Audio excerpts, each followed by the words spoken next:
Hello, my name's Damon, the host of Master of Your Crafts podcast. Learning from leaders who are continuously inspired, passionate, and driven to align with their soul purpose, sharing their gifts to bring healing to others. The music is composed by Rebecca Everett.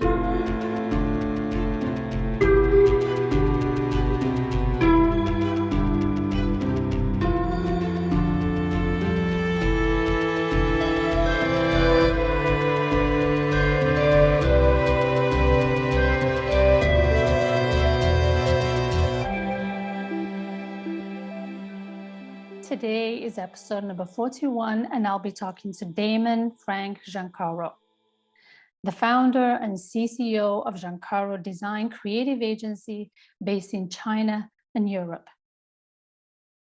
Damon has 30 years of experience in all elements of marketing and branding.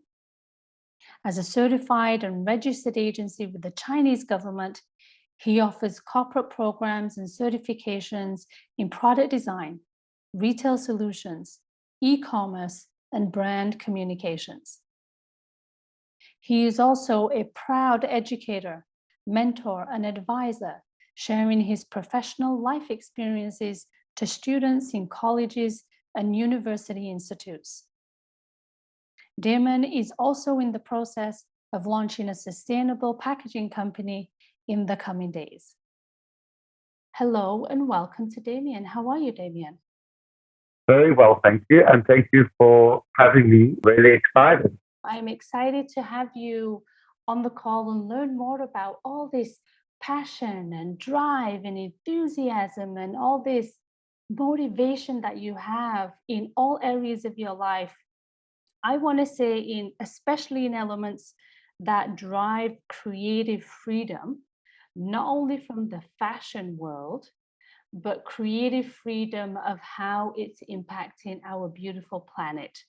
I know you're a real advocate for global climate change, but how do you use these creative skills and endeavors that you have developed, picked, nurtured, and really shared with the world?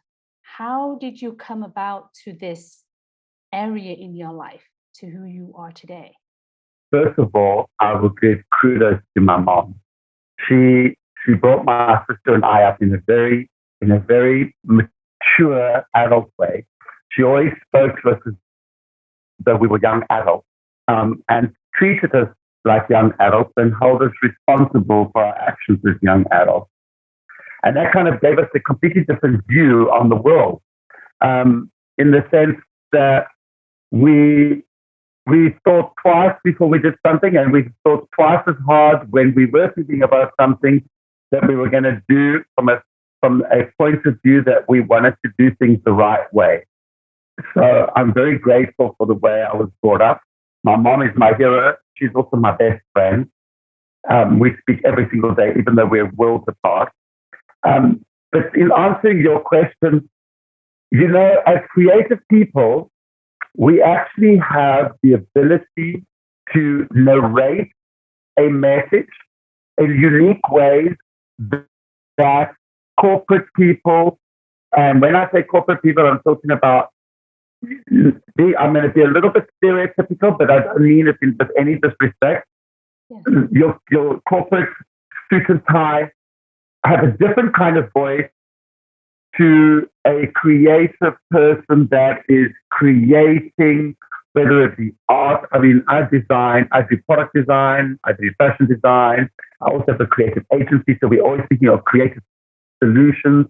And if you look back in history, some of the most pivotal moments have come about by people being creative and finding creative solutions. And from a very young age, I was already alarmed at what I was seeing when it came to the world around us.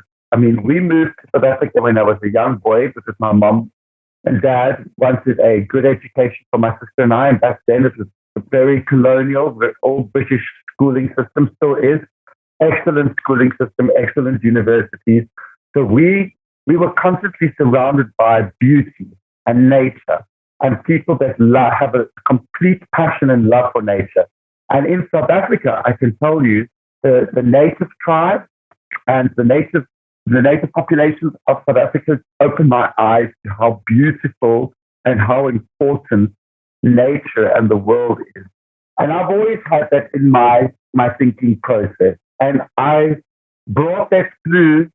I mean, fashion, my first fashion haute couture collection, I was one of the first young designers in the world was in 1994.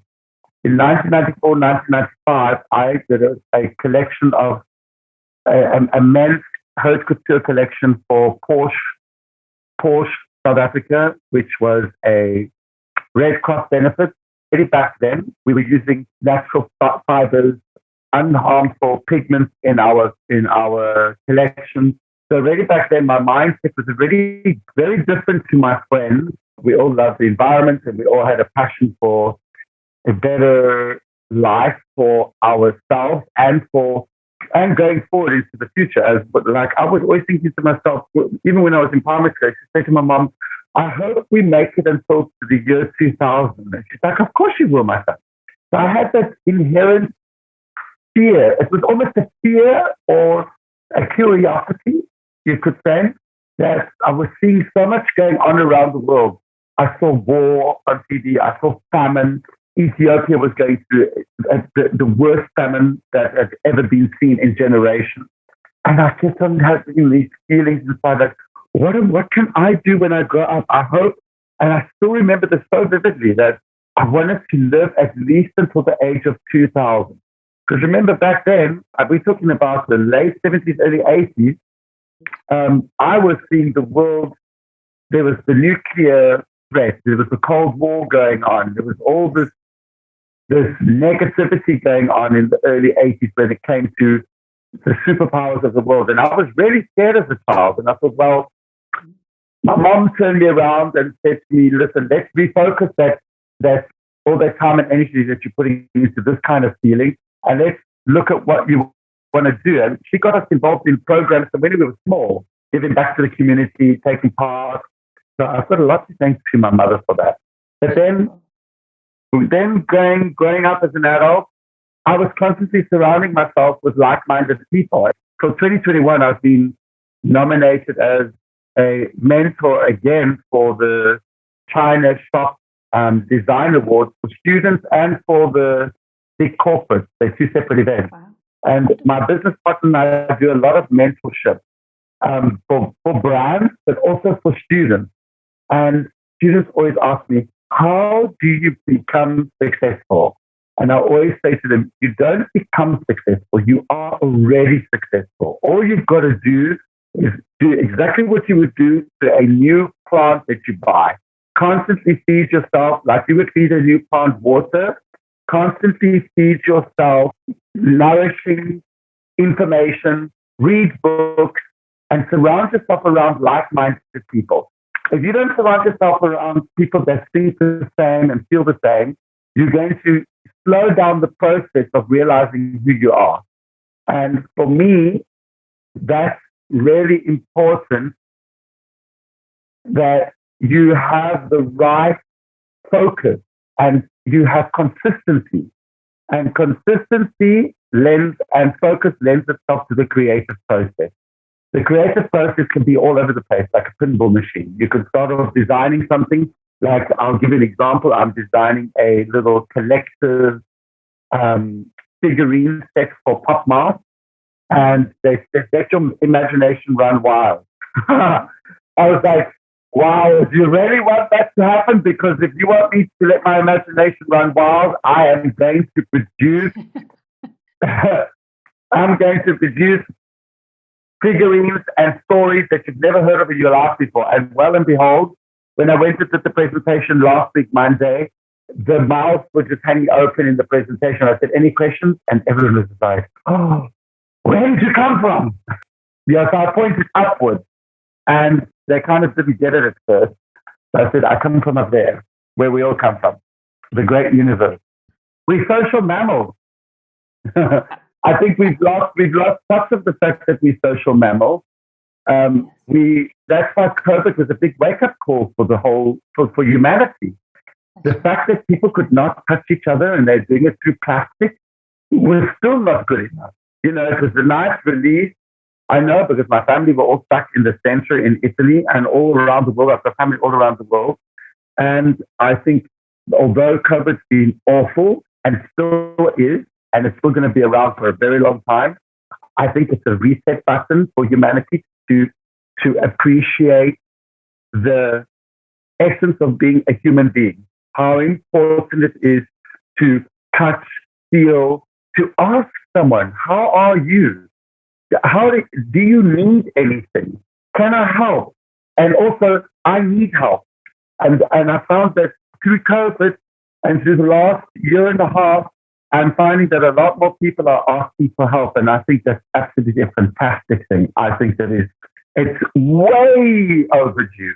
I think as human beings, whether you're a NASA engineer or you're a farmer or a tech person or an artist, we all need that sense of grounding, that anchorness. And that anchorness is emotional quota, spiritual quota, intellectual quota. If you can balance your quota to the best of your abilities, wow. If you can't, ask. And if you see someone that's in distress, I always try and do the best that I can to help out. That's how we grow as a species. I think that's the only way we're going to survive as human beings. And I think this has been a really good wake-up call for me. I don't know about any other people out there, but for me, it's been a tremendous wake-up call for me. Not that I needed that much reawakening, but it turned out to be that I actually did need to wake up and smell the coffee more deeply because I kind of lost touch a little bit being in the corporate world. You kind of lose a little bit of a sense of what's going on. So it's all been a good experience for me. Absolutely. Absolutely. I want to bring it back to what do you believe about yourself? And do you feel it defines who you are in how you move through the world? I am a constantly evolving, proud human being. That's what I would say if you had to ask me who I am. I would like to believe that what I'm doing is having a positive impact on people. If I look back on my life, if I had to tragically die tomorrow, or I had to step aside to let someone else have a chance at life, I would do so moving on as a very happy human being. I've done some amazing things in my life. I've achieved amazing accolades, but more so, I've enjoyed my life. I have no regrets. You know, you get that same old cliche question, oh, if you had to do things over again, what would you do? I would not change anything. I really would not. If I could, I would actually just want to reach out my arms even further apart so I could grab more in. I'm like a sponge. Every time I see something new, I'm constantly gathering information. And that's how I see myself. I think what your actions define what you do, and what you do defines your actions. Yes. And I also strongly believe that what you think, you become. Absolutely. And your words, like I said to you earlier before we started, our little caveat in the beginning, your words have consequences just as much as actions. And a kind word goes such a long way. What you do definitely does determine who you are and where you're going. And your actions really do speak louder than words. And your words speak even louder than your actions. It's a bit of a yin-yang, catch-21. I'm a great believer of the power of your words, your thoughts, and your actions, and how the implication of those positive and not so positive can impact not only your physiological being of how you move through the world, but impact those around you, because there is then that ripple effect that happens, right? And it's up to us of how we engage with that based on the intentions, how you move through the world connecting and really unifying, I want to say, all elements of you, being from an emotional standpoint as a human being, but also mimicking that and bringing it together from a planetary perspective. Can you talk a little bit more about your intentions of bringing all of this in a holistic, organic, regenerative space? I'll start off by telling you, if you actually read my bio on Clubhouse, it actually says that our creative agency, we actually use our skills as a regenerative process, and we implement it socially with responsibility so that we can create long-term change. And like the pebble in the pond effect, Yeah. intentions, good intentions always lead down good yellow brick path roads. I totally believe in that. And along the way, you snag people that are even lost, and you also snag people that are like-minded. So it has a really constant effect. Human beings are very egocentrically based. And I don't, although I've achieved a lot in my life, I don't walk around saying, wow, I won 50 awards in this, and I'm a professional in this, and I know better, because you never know better than me. There's always someone that knows more. Absolutely. And I appreciate that, and I acknowledge it full-heartedly. You know, there's a big dystopia of misinformation about what it means to be earthbound and to be thinking on a higher plane about the planet and spirituality and your EQ and your SQ. And I don't know if you've had this before, but I've had people say to me, she's just one of these social hippies. Well, actually, I will wear that. If you want to give me that badge, I will add it to all the badges I have already. I will gladly accept that badge. Because like I said to you earlier on, human beings, we are social mammals. Yes. If you can't acknowledge the fact that you need to have a EQ, SQ, IQ, and I've got my own one, which is your PQ, your physical quota. Like, what is your physical space? What are you doing as a physical being on this planet and in this life that we've been gifted? If you don't know what you're doing, or you misappropriating this beautiful gift you've been given, which is life, and you're abusing it, that opens a lot of doors of conversation. But I like to also make sure that my physical quota as a human being and what I'm doing in my space relates to the planet, that I try and be as much as I possibly can in my life, not disrupt the natural way of things. Because as it is, human beings are building these giant structures on the planet, skyscrapers that reach the clouds, and that's actually, I know a few of them already here in China. And if you think about it, that is so disruptive to the natural way of the planet. Here's the predominant species. We're polluting. We're changing the climate. I am seeing climate change firsthand. This time last year, we were, as it was for the previous 12 years, I've seen a click over in 1 year. We had violent typhoons last year. This year, the typhoons have not come yet. The heat has not come yet. I'm enjoying an evening of, when I spoke to you earlier on, was 25. Let's see if it drops. It's still a cool 25 degrees Celsius.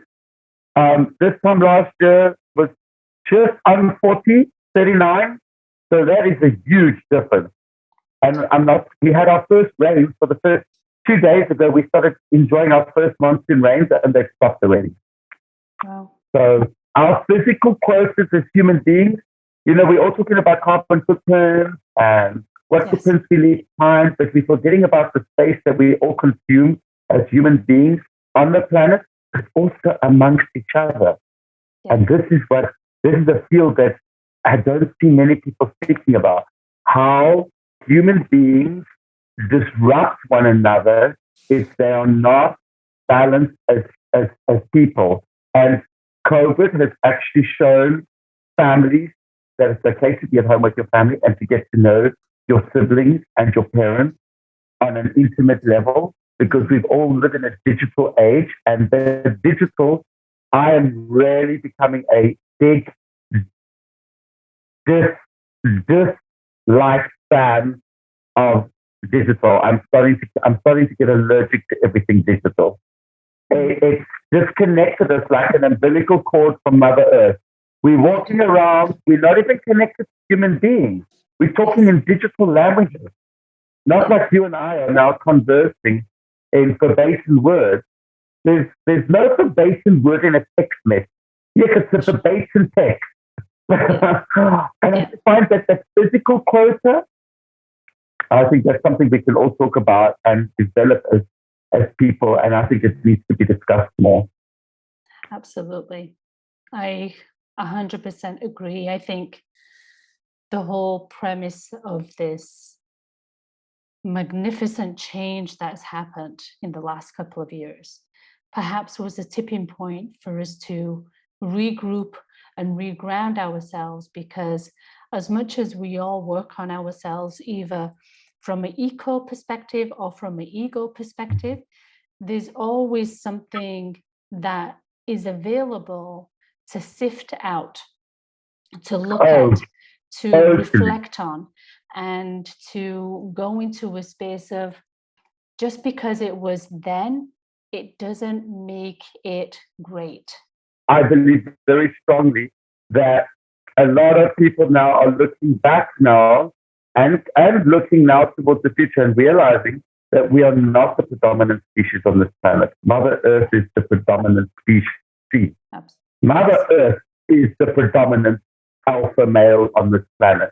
We've just learned by our own demise, by tinkering with nature and eating things that we shouldn't be eating. They're a dirty species. Mammals clean each other. They're constantly grooming and cleaning their environment. Excuse my language now. Animals don't necessarily shit on their doorstep, if you understand what I'm saying. Absolutely. And we're actually just doing that. We're shitting on our doorstep, we're eating on our doorstep, we're socializing on our doorstep, and that doorstep happens to be planet Earth. And that's why I'm such a strong advocate for, whether it's Seaspiracy, we had the wonderful media expert from Seaspiracy in our group, and we were the first people to talk about it on Clubhouse, because it rattled me to my core, and still does. And I posted some other ones on my Instagram about the white whales that are almost in extinction. And it's just bring this back again, a full circle to what I said in the previous comment, that it's because we as human beings still don't understand what physical quota means per person, per human being, per community, per culture, per country, per global population. We're still not understanding what our physical quota is and what the purpose is of being a human being. We're meant to be caretakers as this really ravaging and all-encompassing species, and yet we are not doing our job. We're not doing it. We're not doing it for ourselves, and we're definitely not doing it for the planet. I completely agree with what you're saying, that there is perhaps less consideration of how people are moving through the world, what their day-to-day looks like, even from the aspect of what we talked about earlier, the intentions behind a word, a thought, and an action. So some of those might not be as fruitful and as favorable to us on the planet and how you are engaging with the planet. And yes, this may all sound very much tree hugging kind of scenario, but I'm going to go with it because from my process of what I have learned, and from, by the sounds of it, what you have learned over your experiences, this is it. This is our one gigantic opportunity to really come in unison with everything that we have and have it be very eco-friendly. not only from your mental state as an individual, but also from how you interact. What is it you're driving? If you're driving, what is it you're eating? What does the packaging look like? From all those very third dimensional, from those very physical aspects that we can see and touch in our world. But where does that also go with, we talked about intentions earlier, of how the intentions behind, which is an energetic form. So, Mm-hmm. what does all that piece look like? But I want to go to another question of, we talked about all these other elements of your mom really directing you and supporting you in many decisions of who you've become today. What do you now feel, having gone through and garnered so many beautiful experiences and opportunities in your life? What do you truly feel is your calling for who you are and how you've landed on this planet? True calling, I don't think anyone can really answer what their true calling is, because life is constantly changing and evolving, and so is our environment. I mean, our social environment, technology has a big influence on what we do and where we go and how we behave. So my true calling on this planet is just to keep doing what I'm doing the best that I can, and to be as best a human being as I can. And you know, what we were talking about earlier on, bringing it into this answer, I would like to, once COVID has really relaxed, because I still cannot travel, even though traveling is speed up in China, and we've been traveling and things have been back to normal here since June last year. We've been very fortunate. We stuck out of it very quickly. I would love to continue with our sustainable packaging company that we've just started up, and continue with the United Nations, which I'm doing. But I would actually like to, when we were talking about the physical quota, we also forgetting that there are a lot of places in the world where they did not have the opportunities that you and I have. Absolutely. There are a lot of people that are not aware of climate change. There are a lot of parts in Africa, South America. There are a lot of island chains that are seeing it, but they don't understand it. Mm-hmm. So, true calling, I might still be able to elevate myself onto a higher plane where I would really, when things open up a little bit more, I would like to start getting my message, whether it be an ecological one. The humanity message is also the eco message. It's also about us behaving properly. It's also about us understanding the physical quota of being a human being. And if we understand what that means, we will then think about others more quickly. And before we think about ourselves, we go, hang on, wait a minute, because I've traveled throughout almost the entire African continent. I haven't been into the deep middle to northern parts of Africa for security purposes. But I've traveled to a number of African countries, and I can tell you now, from there to some really poorer Asian countries, they're not aware of what's going on. They don't know their oceans are being pillaged.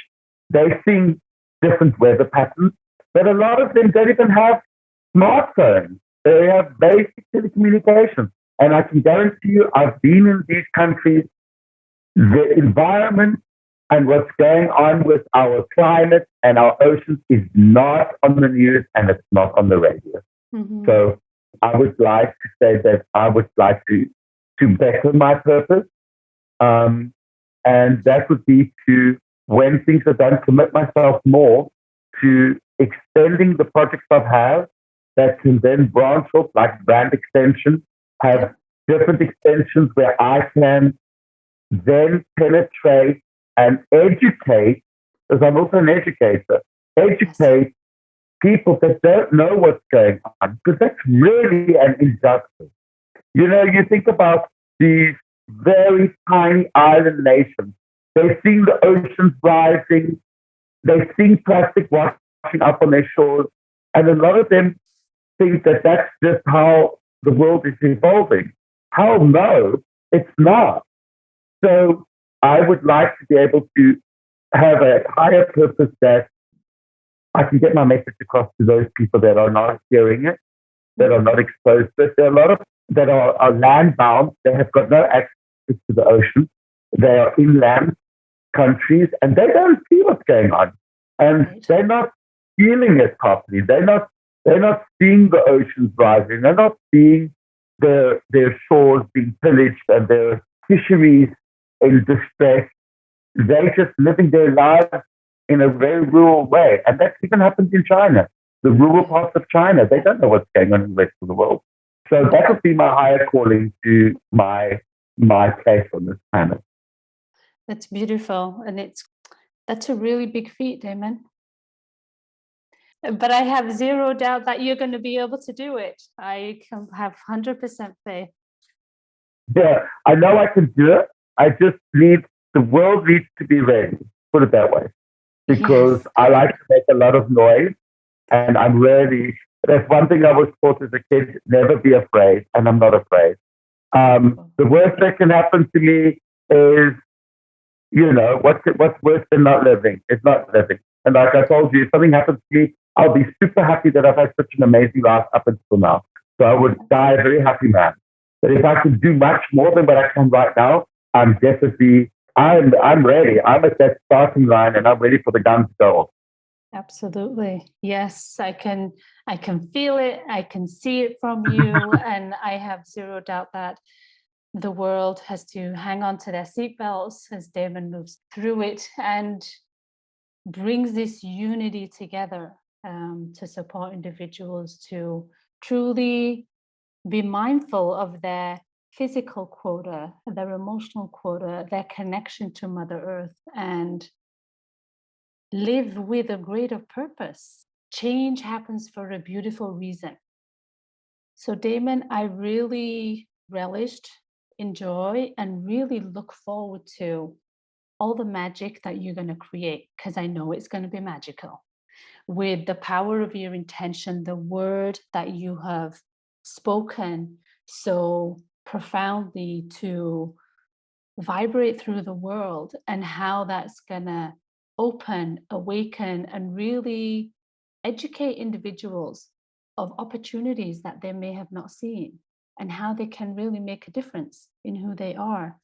I am honored and I am truly grateful for you to be able to take time out and have this really deep, beautiful conversation with me. So thank you so much, Damon. Thank you so very much for asking me. I really appreciate it. And it was a wonderful chat. And I'd like to finish off with something just a quick little connotation that I've just thought of myself now. Why is you being human so important? Absolutely. I think we forget that. Why is it so important that we are human beings? Yeah. I think we've lost touch of that. We've lost touch of the fact that we are important and what we do matters, and it has a massive effect, both immediate and long term, on the planet, the environment, and each other as human beings. Mm-hmm. Absolutely. Thank you very much, and I really appreciate the time. Thank you so much. I'm Naranjan, and you've been listening to Master of Your Crafts podcast.